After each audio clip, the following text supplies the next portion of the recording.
जय भीम नमो बुद्धाय। और मैं आज मौजूद हूँ अलवर के डॉक्टर भीमराव अंबेडकर साहिब के सर्किल पर। और आज बाबा साहब का महापरिनिर्वाण दिवस है और इसको इस अवसर कहें या दिन कहें, इस यादगार दिन में आज कई लोग लगातार बाबा साहब को श्रद्धांजलि अर्पित करने के लिए आ रहे हैं। मेरे साथ यहाँ पर मेना बोध हैं, लगातार वीडियो बना रही हैं समाज को जागरूक करने के लिए।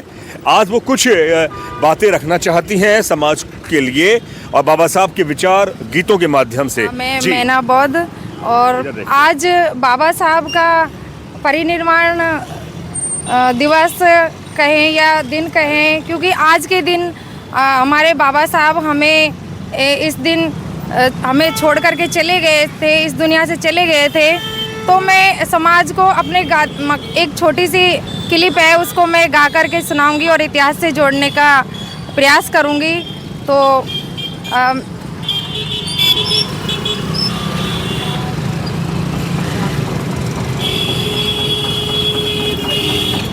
जब तलक आसमां में चमकते, जब तलक आसमां में चमकते, चांद सूरज सितारे रहेंगे।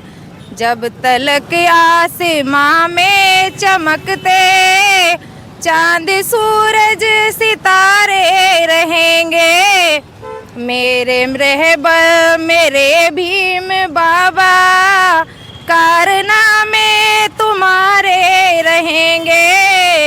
मेरे रहबर मेरे भीम बाबा, कारनामे तुम्हारे रहेंगे।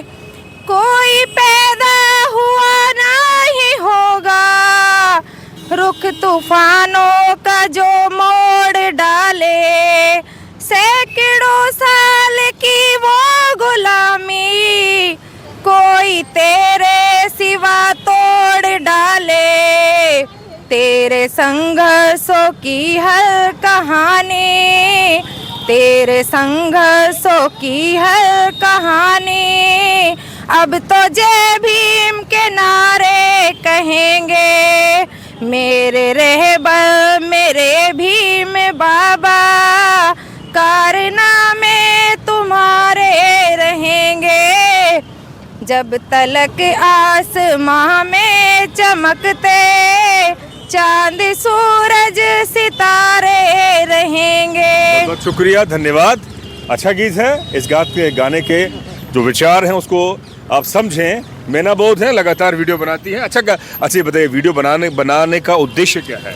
मेरा उद्देश्य ये है कि जो हमारा सोया हुआ समाज है, मैं घर से नहीं निकल सकती क्योंकि घर की बहुत जिम्मेदारियां हैं और एक जिम्मेदारी मेरे बाबा साहब के मिशन को लेकर भी है मेरी जिम्मेदारी। तो मैं अपने गाने के माध्यम से, ये छोटे छोटे वीडियोज़ के माध्यम से मैं समाज को जागरूक करने का काम कर रही हूँ। और मेरी ज़िंदगी का एक छोटा सा हिस्सा मैं बाबा साहब के नाम अर्पण करना चाहती हूँ। तो मैं अपने वीडियो के माध्यम से मैं समाज को जागरूक करने का काम कर रही हूँ। मीना जी, उन महिलाओं को क्या कहेंगे जो घर में दिन भर टीवी देखती हैं, फेसबुक चलाती हैं, सोशल मीडिया चलाती हैं, अपनी बहनों से, अपनी माँ से और इधर उधर की चुगली करती हैं?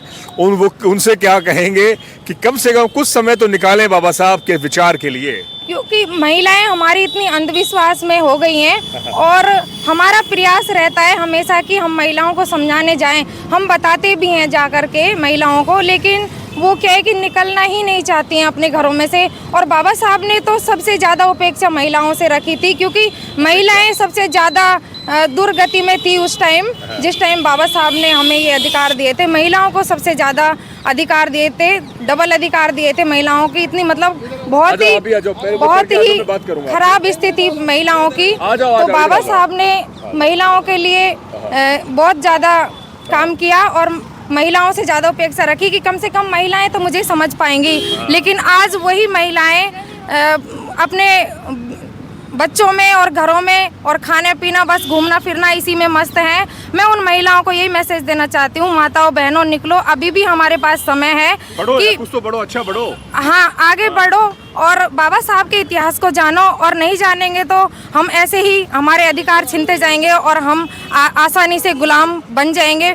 फिर से हमारा हजारों साल की गुलामी से बाबा साहब ने हमें आज़ाद कराया था, वो दौर हमारा बहुत ही नज़दीक है, बहुत ही करीब है, ज़्यादा दूर नहीं है। अगर हम एकजुट होके और इस मिशन को आगे नहीं ले जाएंगे और बाबा साहब के जो संविधान है उसकी रक्षा नहीं करेंगे, नहीं उसकी सुरक्षा करेंगे, तो हम आसानी से गुलाम बन जाएंगे। और फिर से हमारा वही देखने को मिलेगा कि हमारे साथ आए दिन के अत्याचार आज भी हो रहे हैं, लेकिन जब वो दौर आ जाएगा तो हमारे मतलब एक दिन में जान कितने अत्याचार होंगे। तो मैं महिलाओं को यही कहना चाहूँगी कि मेरी माताएं बहनें घरों से निकलें और बाबा साहब का जो इतिहास है उसको जाने, उसके संघर्ष को जाने और उनके अधिकारों को जाने कि हमें क्या क्या बाबा साहब ने दिया है।